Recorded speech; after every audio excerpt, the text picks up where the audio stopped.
with this job to deliver Ol Kalou? What happens to them? And I want to engage via phone link Dr. Peter Mbae. He's a Secretary Planning and Economic Affairs at the DCP. Dr. Mbae, good morning. If you can hear me, allow me to congratulate you first of all for the win in Ol Kalou. How do you feel this morning? Good morning, Fred, and the guests who are in studio, and all our viewers. Fred, I feel humbled. Ourselves, the people of Kalou and the people of DCP, we feel humbled and with a lot of, thanks to God, first of all, and to the people of Ol Kalou. Fred, you asked me a very tough question last time when I was on set, and you insisted that I will not come back there to say that the election was leaked. And it was not easy because we have had a very bad history. But I told you, Fred, by the grace of God, because we don't chest up ourselves, we said by the grace of God and the conviction that we have, the people of Ol Kalou will not let us down. Let me say this, Fred, it was not easy at all.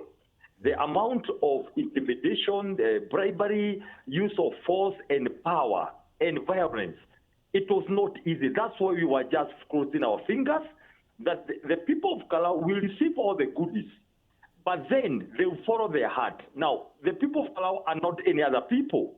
Remember, Fred, these are the people, that is where Maumau was fought. They fought the colonialists barehanded without any weapons, and they chased the colonialists. That is the place where 1995, the former President Moi did the same thing. He wanted to bribe them, and when they discovered they were being bribed, remember Ol Kalou was part of Kipipiri then. They did what they did. In short, you don't bribe or use violence against the people of Ol Kalou, and that happens across Mount Kenya. Then finally, Fred, 2022, the people of Kalou and Nyandarua in general, and Mount Kenya by extension, they voted for William Ruto against all odds.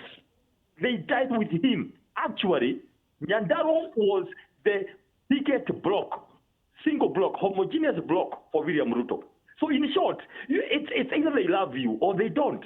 So it was simply a demonstration that you cannot buy everybody everywhere. Okay. You cannot use violence on everybody. For me, we feel very humbled there, Fred. Yes. We want to thank God, thank the people of Kalou, and this is an indication, it's a warm-up of what I've been telling you, Fred. Mount Kenya is done with William Ruto long time ago, okay, but he still doesn't know. Thank you. Dr. Mbae, the biggest challenge, and we discussed this last week, was the fact that there were a lot of complaints from your end without any proper strategy, or rather you were not able to share the strategy of how to counter some of those challenges. Are you saying that your strategy, the one that you are not able to share with us, worked? And does that strategy mean that it can be used next year against similar challenges? Very good. Thank you. There were so many challenges of violence, bribery. Yesterday, there were over 2,000 policemen in Ol Kalou just to intimidate. There were 200. I don't want to call them goons, Fred. I avoid that. Because these are our brothers and sisters. People from Kiambu, from Laikipia, from Nakuru. I don't want to call them goons, but they were there. Originally, they were meant to come and vote. Then we made a lot of noise. Again, those are our strategies. We made a lot of noise. Then they feared. Then what happened? They had pre-marked boxes. They wanted to put them in. People discovered. So no vehicle was allowed inside the police station. So we had to shout and make people know there were things being planned by this government. And one way we did that is to continue talking about them. So we used the strategies. We continued talking with the people. We had our team on the ground, and they went talking to people one by one. Yes, to answer your question is that the same strategies are going to work based on conviction and the desire to simply change the regime. Now, let me tell you, Fred, in a nutshell. Yesterday, besides the policemen and the other young people, I want to call them young people, there were 50 vehicles with the police elite squads. The people you saw doing a lot of drama, shooting in the air to scare the people. But I like one woman. When one of the policemen was shouting and shooting in the air, a woman just walked casually and said, "Hey man, stop throwing up this kind of bullets here." I mean, they don't. It is simple. All the people of Kalou avoided and stood against all the intimidation. the ballot boxes that were meant to be sneaked in the polling stations. And finally, that is the kind of thing you are going to see. This was a warm-up, Fred. I can tell you, nothing is going to change. It's going to make it better for DCP. It's going to make it better for one-term movement. And Kenya will be liberated going forward, I can tell you. Finally, Dr. Mbae, before we let you go, yes, and Fanyamambo is saying hi to you. He's here in studio this morning with us. The question about the margin, we've not talked about it. This is a margin out of about a possible 40, 41, 42,000 votes cast. A margin of more than about 30,000 between the winner and the second person. What do you say about that? Is this something that you're likely to see going forward? Thank you. We have been saying very well. UDA is gone and forgotten in Mount Kenya. Let me tell you this. We have been telling you, we voted 47% for William Ruto. After he impeached Rigathi Gachagua, it came to 15%.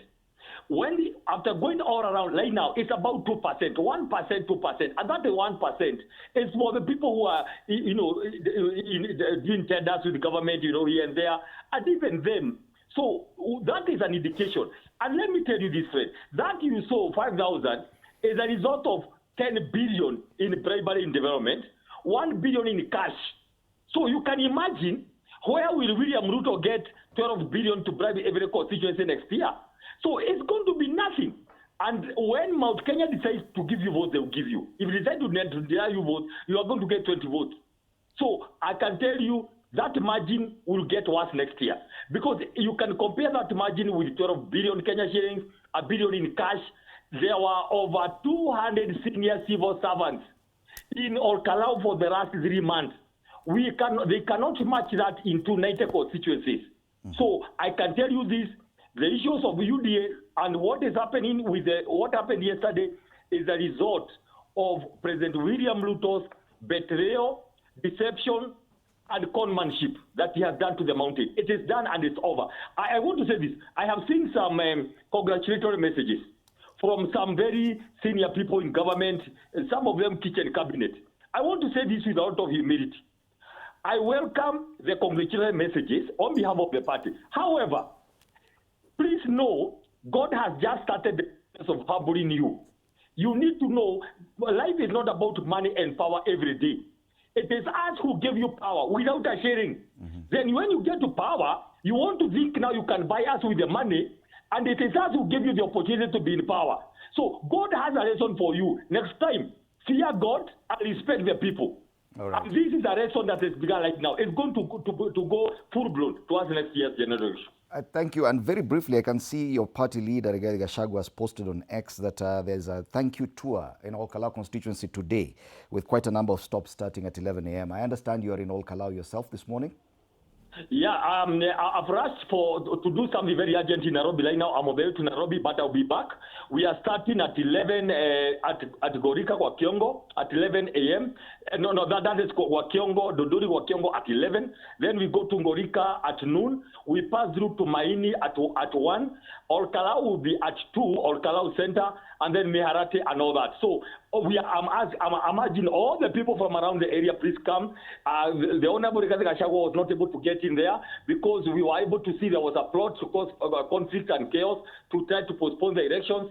And now he is coming in person to say thank you so much. All our teams, Senator Medu, Wanjiku Moya, all our members of parliament, all the aspirants, all the volunteers, or from across, and the voters. It was a big team. We had a big team at the command center yesterday that I was manning, that was able to release the results in real time because we didn't want to take any chances. Everybody who did all this, we want to thank you so much and thank God of heaven who gave us the victory. It was not our doing. It is God who helped us to do what we must do. Thank you. Asante sana, Dr. Peter Mbae. He's the Secretary Planning and Economic Affairs at the DCP. He was very much involved in the campaigns in Ol Kalou. TV47 Breakfast takes a short break.